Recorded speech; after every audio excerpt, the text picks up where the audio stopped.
acercándose el tiempo que la divina providencia había de toda eternidad predestinado de proveer a la reparación del género humano por el medio de la dolorosa muerte de su único hijo, engendrado por ella en el vientre virginal de la gloriosa Virgen, víspera de Ramos, habiendo vuelto de Jerusalén a Betania, distancia de media legua, le convidó a cenar Simón leproso.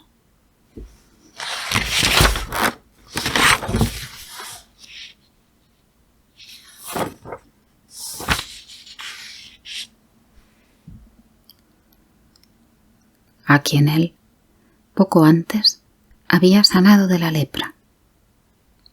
Era también pariente de Lázaro y de Magdalena, pues llegada la hora de la cena, Magdalena, siguiendo la buena costumbre, se postró a sus pies. Pero Jesús, viendo que su bendita madre aún no había venido, le dijo que se levantase y la fuese a llamar, lo que ella hizo. De suerte que habiéndola avisado de la venida de su hijo, ella se apresuró para venir a su presencia, haciendo esto con una grande humildad, porque después de haberlo hecho, una profunda reverencia se llegó junto a él, el cual, no queriéndola disimular lo que tenía bien presto que cumplir, mirándola con ojos piadosos le dijo: Yo os aviso que no tengo mucho tiempo para estar con vos.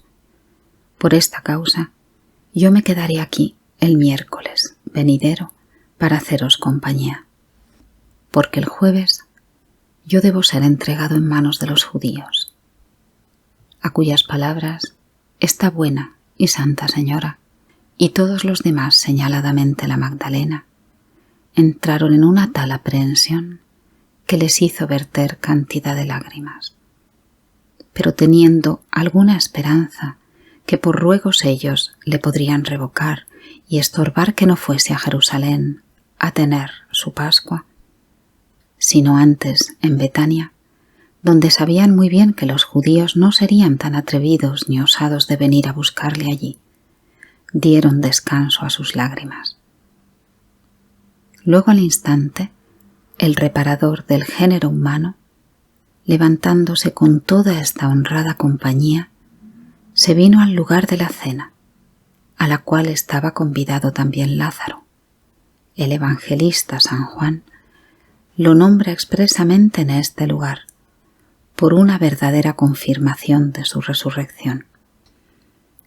Porque cierto era una cosa admirable de ver a un hombre comer y beber, después de haber estado 4 días muerto y casi consumido de gusanos. Y a la sazón había entonces presentes muchos judíos que habían venido expresamente para preguntarle del estado de la otra vida y de la pena de los condenados, cuya memoria le había hecho hasta su segunda partida de tal suerte temeroso que nunca tuvo algún gusto ni contento a las cosas del mundo, ni pudo jamás reír.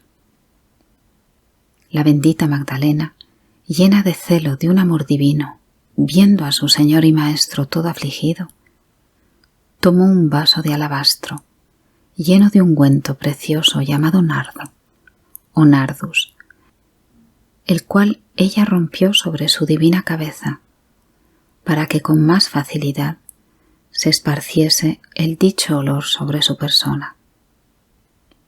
Este licor era refrigerativo y confortativo y de un olor muy dulce y agradable, y había tanta cantidad que llegó hasta sus divinos pies.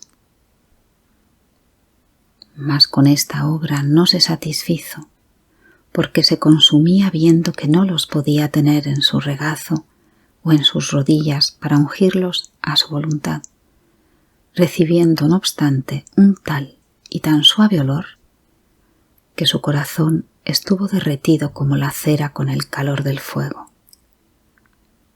Oh alma devota y contemplativa, aprende al ejemplo de esta santa mujer a echarte a los pies de tu dulce Jesús si deseas participar de la dulce leche de la divina contemplación.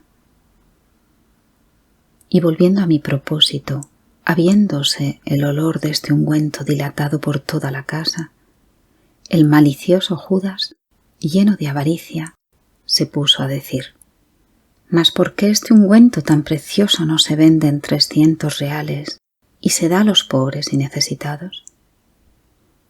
Diciendo estas palabras de tal suerte que parecía antes estar rabioso de malicia y envidia que de otra cosa.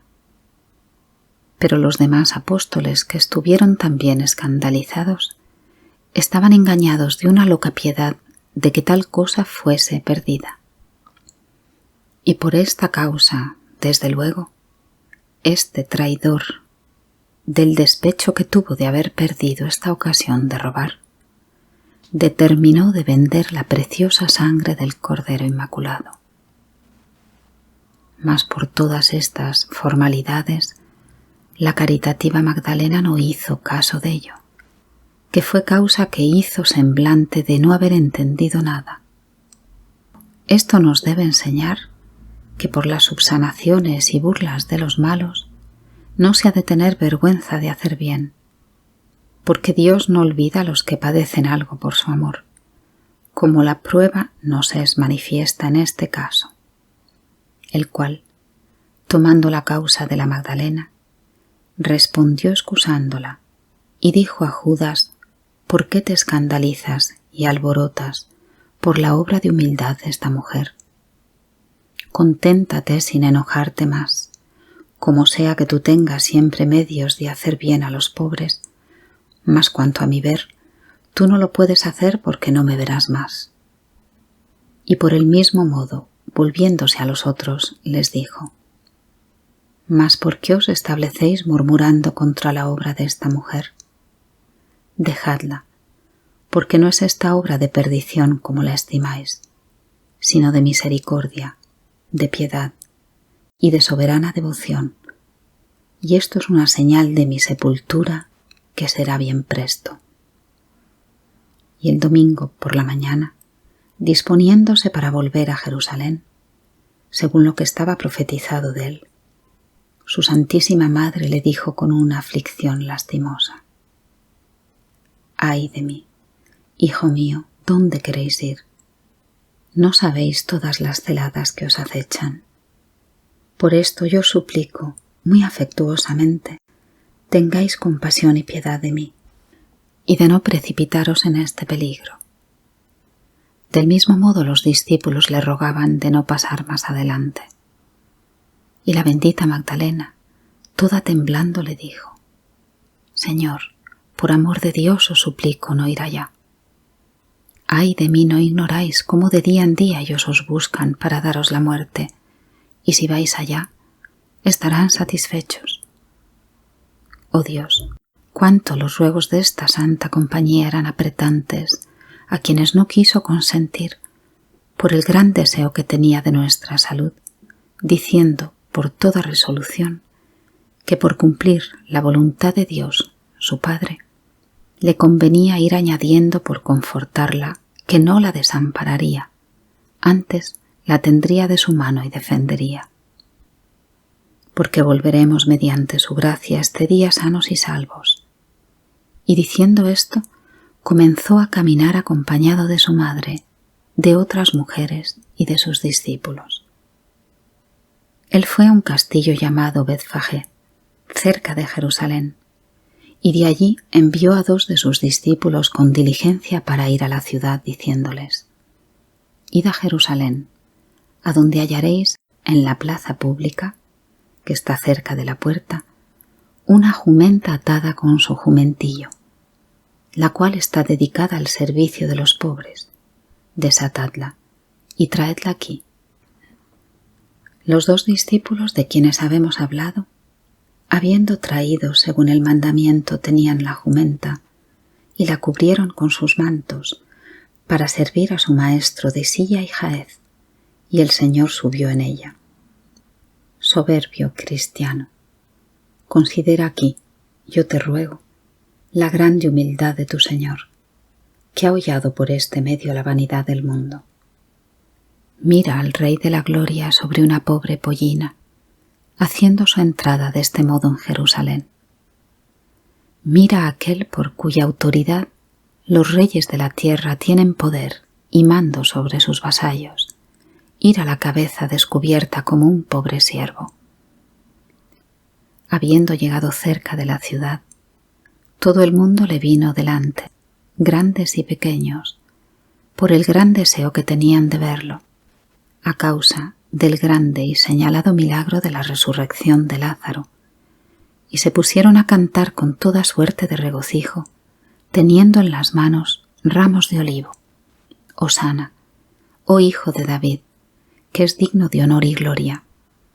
Pero esto no fue nada en comparación de lo que hicieron los pequeños muchachos, que viéndole venir, echaron sus vestiduras en tierra con muchos ramos, cantando en alta voz: Bendito sea el que viene en nombre del Rey de Israel.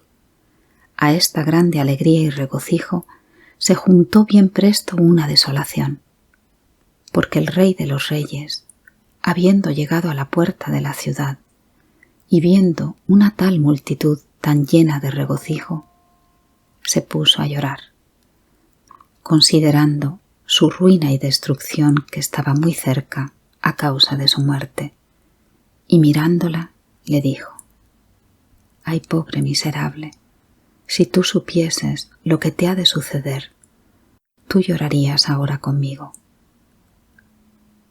No hallamos en toda la Sagrada Escritura que nuestro Señor Jesucristo haya jamás reído, más bien que Él ha llorado por 3 diversas veces. La una a la muerte de Lázaro, es a saber, la humana misericordia. La otra sobre la ciudad de Jerusalén, es a saber, la humana ceguedad e ignorancia.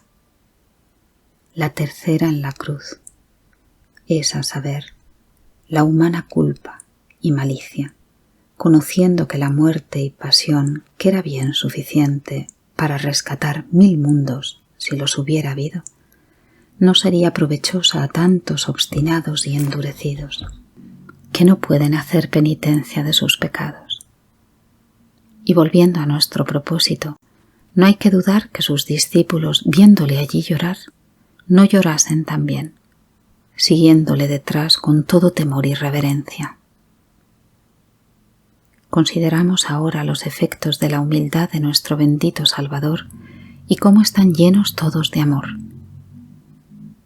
Pensemos aún más que su gloriosa Madre, María Magdalena, y las otras mujeres que le seguían, viéndole llorar, no se pudieron contener de que también no llorasen amargamente. Y con tal orden entraron en la ciudad con tan grande honor que todo el mundo se espantó a causa de una tal novedad, los unos por un amor y alegría, los otros por admiración, y los otros por un despecho y envidia que tenían de que tal honor se le hubiese hecho. Habiendo entrado, se encaminó hacia el templo, donde halló a muchos que compraban y vendían, a quienes echó dél desordenadamente. Y todo el día entero, hasta la noche, quedó predicando públicamente y respondiendo a las cuestiones de los príncipes de los sacerdotes y fariseos. Y con toda la honra que se le hizo, no hubo no obstante persona que le convidase a comer, que fue causa de volver a la noche a Betania al castillo de Marta, donde tenía costumbre de alojar muchas veces. Consideremos la alegría increíble que María Magdalena y todos los otros recibieron a su llegada, tanto a causa de su venida, cuanto del honor que se le había hecho este día en Jerusalén y de que había vuelto sano según su promesa.